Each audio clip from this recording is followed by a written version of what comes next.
housing happenings. This is what's happening at the hall this week. I'm coming to you live from outside of the activities fair here on the green. There's lots of hustle and bustle going on with activities and clubs and organizations trying to get students to join and sign up. You know, getting involved, like I said, is one of the best ways to meet people here on campus. So definitely make sure your student checked out the activity fair happening today on campus. Next week we've got Room Change Day happening on Wednesday, September 15th. A Room Change Day is an opportunity for students to change their room assignment for any reason whatsoever. We're going to send out a list of available rooms on the night before, and students can choose to swap rooms or go into any vacant spaces that we might have. They should talk to their roommate ahead of time and let them know this is what's happening. And you should also expect that if there is a vacancy in your room now, you might be getting a new roommate without any warning. But Room Change Day is Wednesday. Students who participate in Room Change Day have 48 hours to complete their moves. And that's Room Change Day. That's our big happenings for next week. Welcome families of Seton Hall students. This is the first 40 days 411. My name is Seton Hall, Assistant Director for the First Year Experience. I'm here at the Involvement Fair at Seton Hall University for all clubs and organizations that student can get involved with. I'm here for your first 40 411, and this week, on September 13th, coming up on Monday, we got a time management workshop at 9 p.m. in Seton Hall. Next week we also have a live concert on the lawn on Thursday, September 16th. Lollanobooza. They're loud, proud, and sober. Students have an opportunity for alcohol education programming and just have a good time with live music and a chance to win an Apple iPad. Next Thursday, we have Pirate Pride and Talk Like a Pirate Day. Students will be giving out foam swords, and we're celebrating 3 athletic events that day. A men's and women's soccer game and volleyball tournament. September 23rd and 24th, we have the Human Experience. All freshman students will attend this documentary based on the experiences and travels of 4 young men from New York City to Peru and then Ghana. The link below to the Human Experience is right here. So come see the Human Experience on September 23rd and 24th. And that's the first 40 411.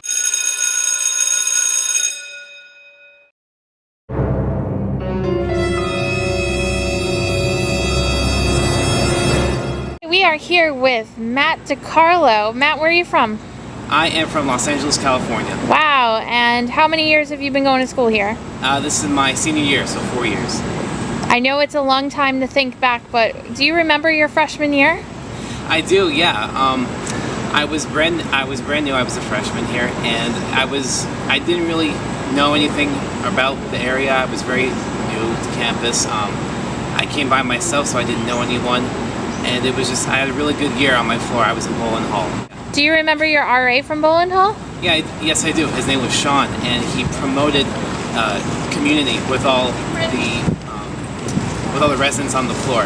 So throughout my entire year, you know, like whenever we would walk to the bathroom, because we were in community style bathrooms, we would always walk by, we'd say hello, we'd get to know the other people on our floor, and it was a really good experience.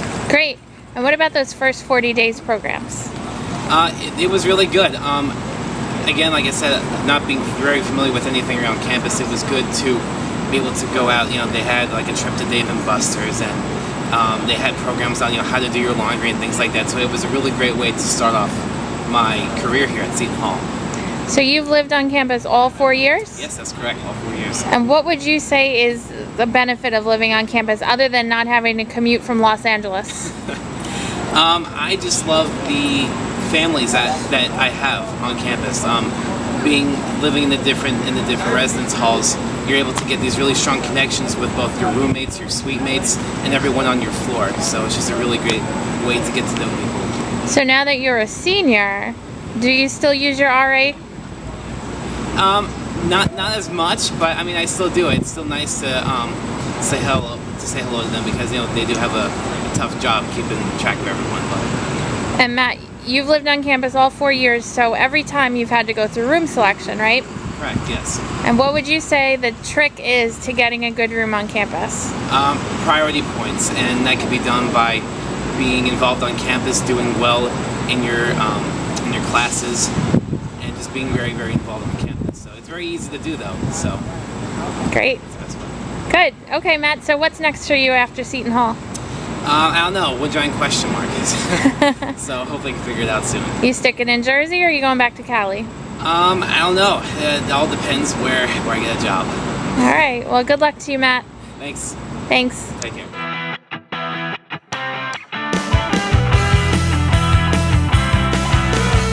All right, we are here with Q and RA in Bullen Hall, right? Yep, 3rd floor north. Nice. I think a question that we hear a lot is, what do I do if I don't get along with my roommate? Well, it's a challenge coming to college and you meet someone you don't know and you have to live with them for an entire year, but there are processes that we go through to help that transition seem easier. We talked about the roommate contract last week. That's one of the steps. If not, there are many RAs and many staff personnel in the building who can talk it out with you, talk it out with your roommate, and we can sit down, have a one-on-one. But it's also just another thing to keep in mind is that you're only in your room for, to study, to sleep, to hang out. Most of the time, especially on a beautiful day like today, you'll want to be outside. You meet a lot more people outside of your roommate. You'll have a lot more friends. I know I've had roommate issues. I know my residents have had roommate issues, but it definitely doesn't affect their life in the long run. It's not too detrimental. It's not something that you need to change rooms all of a sudden about. It is your room and it is your time at school. So. Does this happen a lot where roommates don't get along?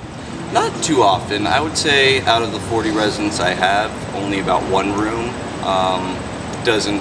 they don't agree with their roommate. And then as the year goes on, you're living with the same person for an entire year, so maybe those things build up. But the biggest thing is just keep each other in mind, talk things out, don't just keep things bottled up. It's like any other friendship, there's give and take. We've all had disagreements with our friends, you'll have disagreements with your roommates, but in the long run it's not too detrimental and you'll do well. Q, I wanted my roommate to be my maid of honor at my wedding. Doesn't look like that's gonna happen. Who's gonna be my maid of honor now? Well, I mean, your maid of honor will still be your best friend. You'll still hang out with them. You'll still do all the things you want to. You just won't be in the same room. That's not going to affect your friendship. Your roommate might not be your best friend. Probably won't be your best friend. That's probably a good thing too, because you get to meet new people, get to experience new things.